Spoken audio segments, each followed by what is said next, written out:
fazem parte da nossa vida social, isso não é novidade para ninguém. Contudo, durante muito tempo, eles foram alçados a uma categoria específica, né, de elementos presentes na vida social, mas sem tanto, digamos assim, sem tanta contingência de ação. O que eu quero dizer com isso? Objetos foram considerados, em primeiro lugar, plasmados, com um determinado significado fixado, e sempre à mercê, ou como a própria palavra diz, na posição de objeto, ou seja, sem esse poder de ação, esse poder de fazer coisas. Então, sempre submissos e sujeitos a nós, humanos.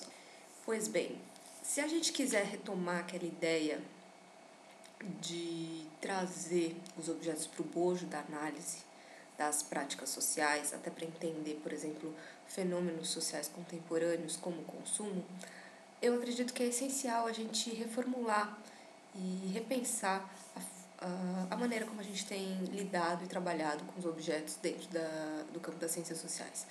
Mais especificamente, se a gente for considerar pesquisas empíricas de uso e consumo de determinados objetos.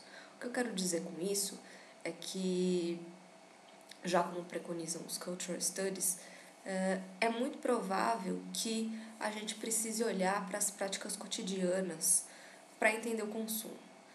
Até aí tudo bem. Ao começar a fazer isso, a gente acaba percebendo que os objetos, eles transitam, né, entre as pessoas, eles formam redes de associações. Por um lado, eles também transitam espacialmente e, por outro, eles também transitam no que diz respeito aos significados que eles assumem ao longo das suas trajetórias enquanto objetos. A gente até já falou de um vídeo da vida social dos objetos e não só esse significado vai mudando conforme o tempo, conforme o papel que esse objeto assume em determinada relação social, mas também é possível aí traçar uma forma de relação, digamos assim, entre quem usa esse objeto e os usos que são feitos dele, e de que forma isso se imbrica a determinadas práticas e ações que daí decorrem. Sendo mais clara, como se, por exemplo, um telefone celular que a gente tem e usa hoje pode ser encarado simplesmente como um objeto que circula por aí, hoje está comigo, amanhã está com outra pessoa, porque ele envelheceu e quis passar para alguém, ou porque antes ele estava na loja também com outras pessoas e hoje ele está comigo, então hoje ele assume um caráter diferente daquela mercadoria que estava na loja, hoje ele já é um objeto presente na minha vida e tem um outro papel, mas também quais são as consequências da minha ação relacionada a partir do uso desse aparelho. Então, o que é possível traçar de ação social e de prática social a partir do momento em que eu me uno a esse aparelho e começo a realizar coisas, usar programas, aplicativos. O que resulta dessas práticas? Resulta uma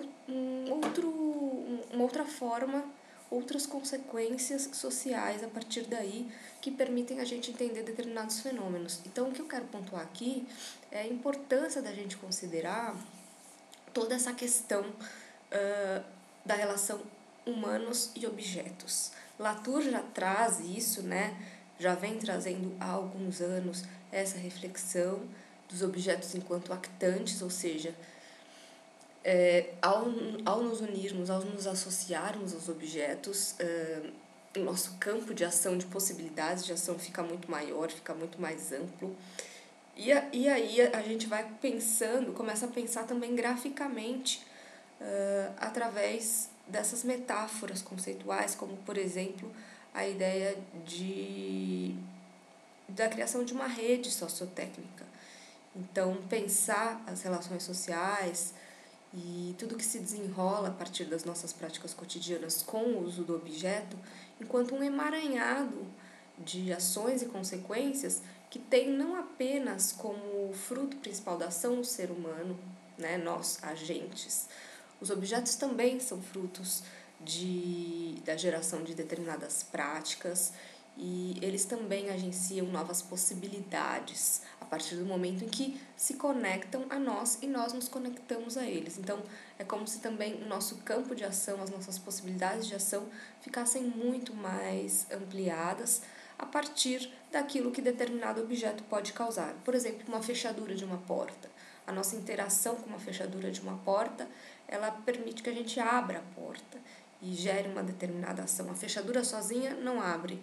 Nós, sem a fechadura, também não conseguimos abrir uma porta. A mesma coisa uma chave, ou até mesmo um cinto de segurança, ou então um celular, um computador, um alimento. O que é um alimento? Alimento, teoricamente, seria um elemento da natureza que parte do pressuposto da separatividade da gente. Só que a partir do momento que a gente consome esse alimento, tem uma simbiose ali e aí também somos outra pessoa a partir daquilo que consumimos. Então, tem toda uma relação aí entre seres humanos e objetos que pressupõe que a gente não separe mais na nossa análise. Que a partir do momento do estudo das práticas de consumo, porque isso eu falo muito em consumo, porque consumo, os objetos, teoricamente, claramente vão estar ali presentes e a gente precisa analisar esses objetos não apenas enquanto mercadorias e não apenas enquanto portadores de significado meio que isolados e partindo do pressuposto dessa separatividade, né? Assim, basicamente circulando entre a gente, mas assim, sem poder de agência. Não, é preciso considerar esse poder de agência com as possibilidades que um objeto traz. Então, um alimento, por exemplo, ele tem determinadas potencialidades que podem potencializar a nossa existência de alguma determinada forma. Então, quando a gente pensa em práticas de consumo, como que a gente pode estudar essas práticas de consumo levando em consideração essas questões da não mais separatividade dos humanos e dos objetos, da formação de uma cadeia sociotécnica? Por exemplo, a gente pode traçar ao longo do tempo, tentar traçar pelo menos alguns fluxos, algumas redes, e não só pensando a trajetória desse objeto ao longo dos diferentes momentos de sua vida social, mas também quem usou, e aí a gente pode fazer recortes de uso por gênero, por classe social, a gente pode fazer recortes de uso por idade, e ainda por localizações, né, por culturas. A questão cultural também perpassa esse uso de objetos. Depois que a gente traçou essa cartografia do uso, praticamente, isso está ainda muito estático. Aí a gente pode partir para um outro patamar, que seria tentar encontrar o que mais faz parte dessa cadeia. Então, entre eu e o objeto, pode ter mais alguma outra coisa, pode ter outros objetos, o que geralmente ocorre, podem ter eventos inesperados ou esperados, então podem ter instituições sociais, podem ter discursos, ou seja, a ideia de textos, né, da hermenêutica, de encarar